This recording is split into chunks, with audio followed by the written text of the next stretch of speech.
welcome to MEFC Red Devil NCR's preview of United versus Brighton over the weekend. And hi Ashley, how have you been? Hi Mojo, good afternoon. All is good, all is well. How have you been? Yeah, well, just browsing through social media like there's no tomorrow, hoping that some signings will happen, hoping that Fabrizio Romano will come up with here we go for somebody very soon. But we're still hanging on in there. Every time I hear those words, here we go, I think my blood pressure goes up. It's been going on for so Right. long, nothing has been happening. We are not going anywhere. Not going anyway. Yeah, I mean, for us to be, negotiating and working out a deal structure for a deal worth 20 million, it's a little embarrassing and getting silly. Such a mess. It's such a mess. I don't know what is going to happen in the future. It's like, it's a cesspool. They have players who they'd rather keep, who will never play for the club. Then there may be at least probably out of the 32, maybe 12 or 14 players who will never get on the bench. I'm not talking about first team, not get on the bench of any of the top 6 clubs.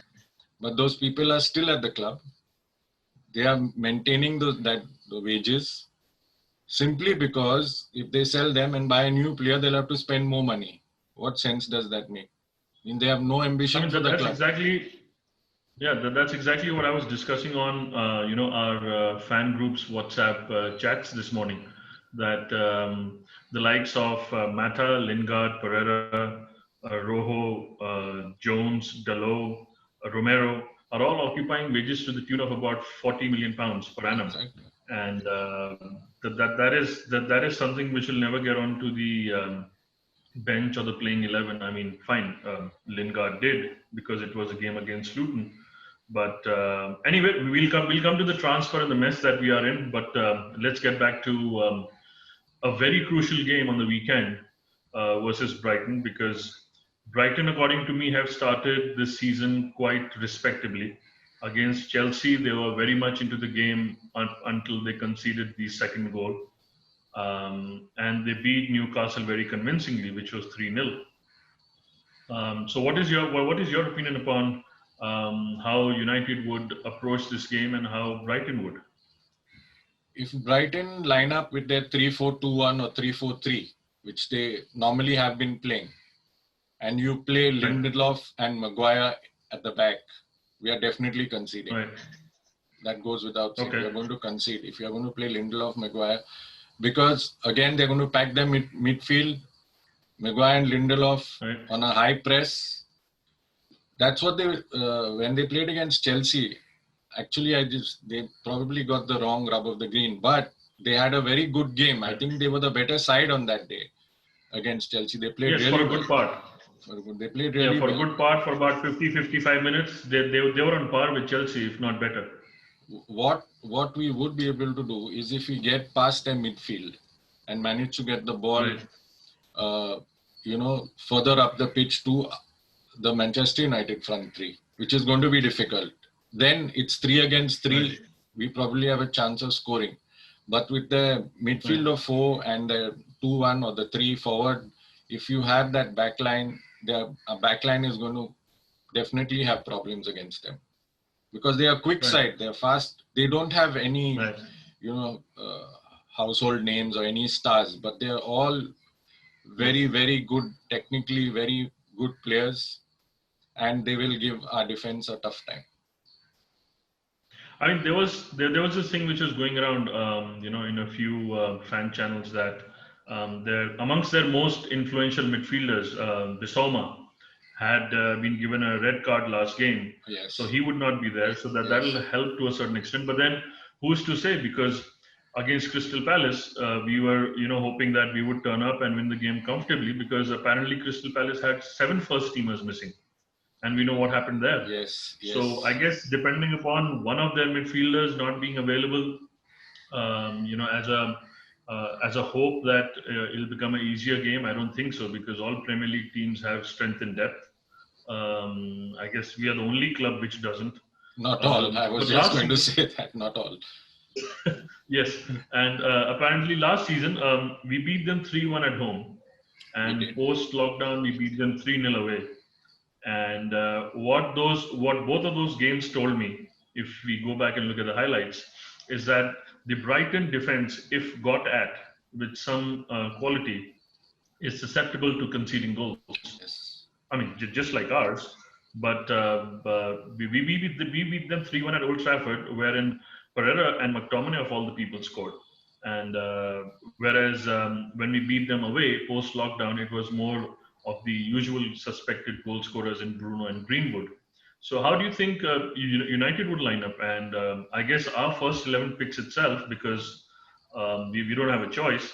But the discussion still would be around whether it be Lindelof, Maguire, or Bailly, Maguire, and either it'll be Van de Beek or Pogba who would start.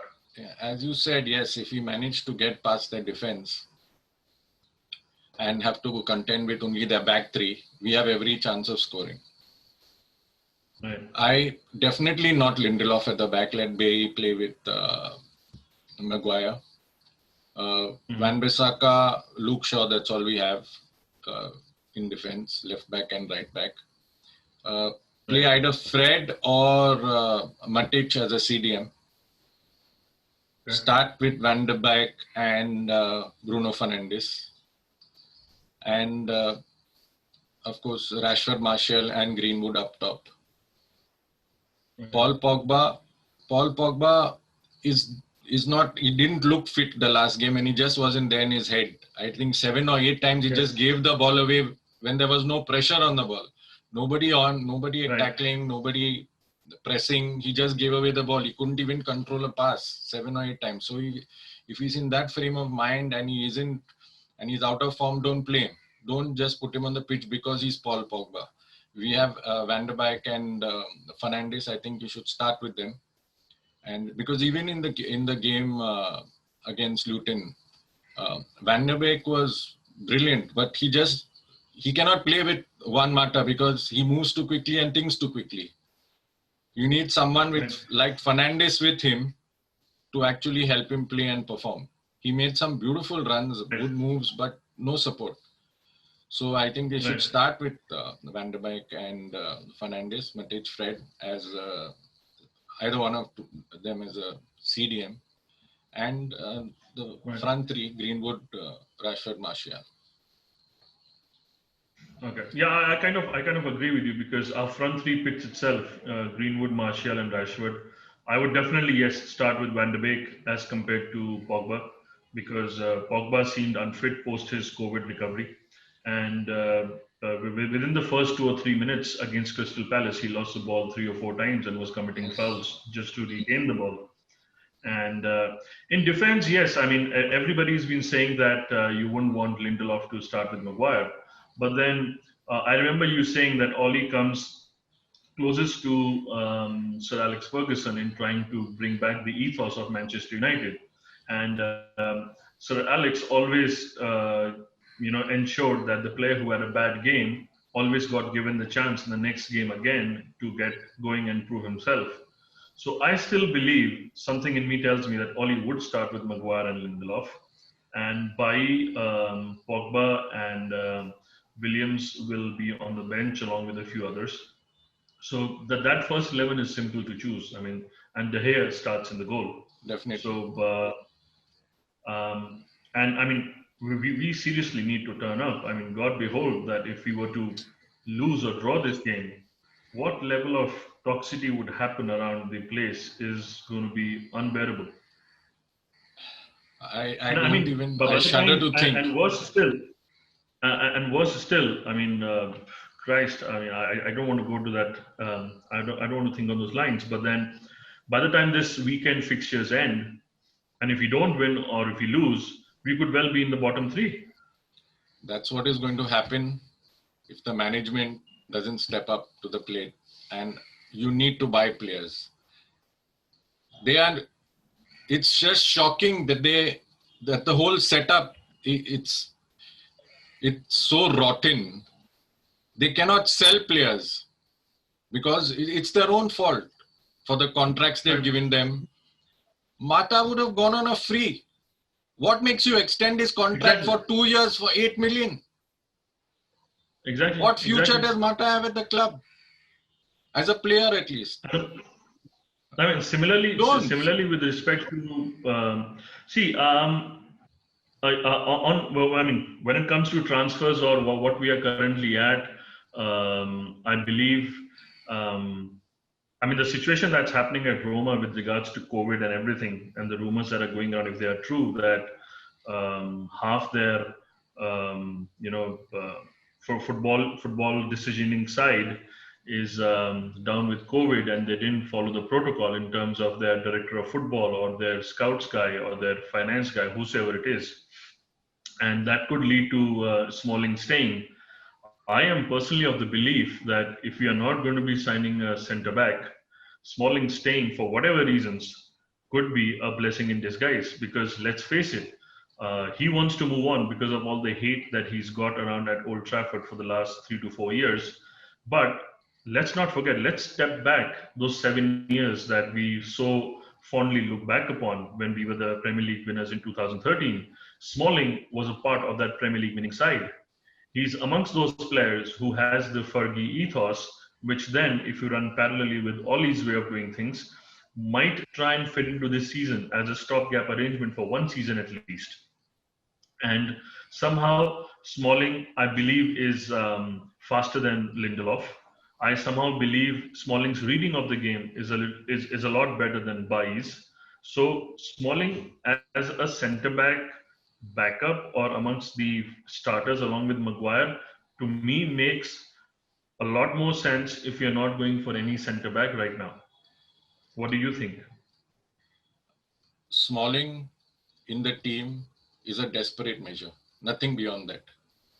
I agree. I agree. I agree. Nothing beyond that. He But, has but given the regressed. situation we are in, but given the situation we are in, I mean, given that you're not get a centre back and you have a player who's been a Premier League winner with you and can give you that additional option, I mean, he's surely better than Rojo and Jones.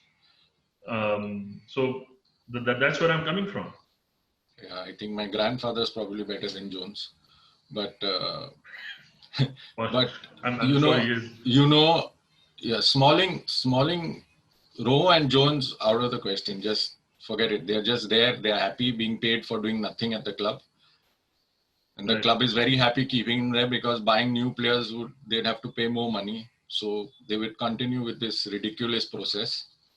But I don't think Smalling is a step in the right direction personally. He is still the reason why we sent him out on loan is because he wasn't getting game time and he was really slow. Understood, okay, in the past he was, but that is in the past. He's past it now for the Premier League. His pace, his reading of the game, the Serie A is a much slower game. It's easy for him and he's fine there. But no, rather put Mengi in and take a risk with him because he stands to even Mengi surely will have at least a better day on the field than Smalling. He will give a better performance simply because he needs to fight for his place. Smalling is done and dusted. I agree. And Mengi is a really, really good prospect, and I think Ollie should have played him at least for the last 10 minutes against Luton. That's what I was thinking, because for a player that you need to build into the team, and even the likes of Williams, when he broke onto the scene, he came through a couple of cup games before he started playing the Premier League matches. So it was an ideal time to blood in Mengi to a certain extent, maybe for the last 10 or 15 minutes, and see how he goes. We were already leading at that time. So let's see. I to a certain extent agree with what you're saying on Smalling, but then when situation is at such desperate levels as it is at the club right now, that's what I've been discussing with a lot of the fellow United fans that I know, that we may as well keep Smalling, and I totally agree with you. It's going to be a desperate measure. I also agree with you that it could also regress Mengi to a certain extent if he doesn't get chances. So, let's see what happens in the remainder part of we are now left. Another 10 option. days for the window to close. another option would be to play Brandon Williams on the left and play Luke Shaw. Luke Shaw has played centre back before. Yeah, but then Luke Shaw doesn't give you the height advantage at the centre back, which you would normally need at certain times. He's definitely quicker than Smalling. Right. Harry Maguire is very slow on the turn, slow going forward. You need someone with pace next to him and who can distribute the ball. In comparison with Smalling, Shaw is a better option. I'm saying totally in terms of the desperate situation that we probably be in. Otherwise, Eric Bailly had a good game against Luton, so I think we should play him in defense. I mean, I wouldn't benchmark Luton because Luton again, as far as the commentary that I was hearing, of course I don't follow Luton and I don't know who their first teamers are or what their bench is. But whatever was being said during the commentary on that game was that Luton also had about 6 or 7 of their first teamers out, and to have a decent game against Luton forward side and to then conclude that Bailly had a decent game. It's a massive drop off in terms of quality of what Brighton bring to the game on Saturday compared to what Luton did, and that's where I also find the all the applause and the praise going towards Lingard a little unfounded, because I mean, let's be honest, you're playing against Luton B side, wherein a Manchester United first teamer only 2 years ago is expected to shine and play far better than what he did. Lingard is past it in a Manchester United shirt. Again, he's still there. He appoints Raiola as his agent simply because if anybody appointing Mino Raiola as the agent means they are looking for a move, which is what he was doing. So they are playing him because he's there, not because he deserves to be on the pitch. Definitely, there are better people in the youth setup that should have been put on that pitch that day. I don't know why Oli is persisting with Lingard. He should have played one of the youngsters. I guess that's the reason why a lot of the youngsters, like the ones who left, Chong and they were wise. Alone, but there's another. Very wise. I mean, they can see what Lingard is putting on the pitch, and these guys are sitting there thinking, look, we guys can be better than that. And still, Oli started Lingard or gave Lingard a chance in at least about 15 to 16 games last season before Bruno came in. And I mean, it's desperate times at United. It's frustrating for all us fans who've been fans for years and ages out, like yourself, like me, and also the younger fans who have come on to following United over the last 10 or 15 years. But what I would say is that now we are left with 10 days of the window to go. Yes. Let's hope we get some business done. I seriously hope so. Telles looks to be close, but then again, in the first week of August, Sancho deal was so close that you could literally touch it. I mean, the kind of phrase that was going around. So we just hope we get some business done. Shaw has come out and said that it'll lift the place if we get some players that we are targeting in. It helps build the squad. If a player is saying that, the manager is saying that to the board, I'm sure. I mean, I would expect our board to have some level of common sense, but they have proved proved otherwise on many occasions in the last 4 to 5 seasons. So 10 days to go. Let's hope we bring in some players. And I mean, I still believe. So if I was to ask you, what would be your score prediction against Brighton?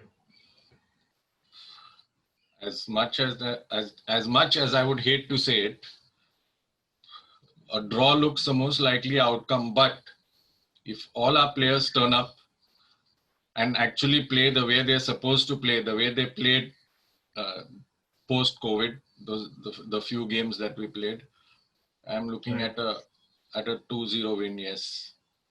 But if they play the way they played against Crystal Palace, we're going to drop points. That is for sure.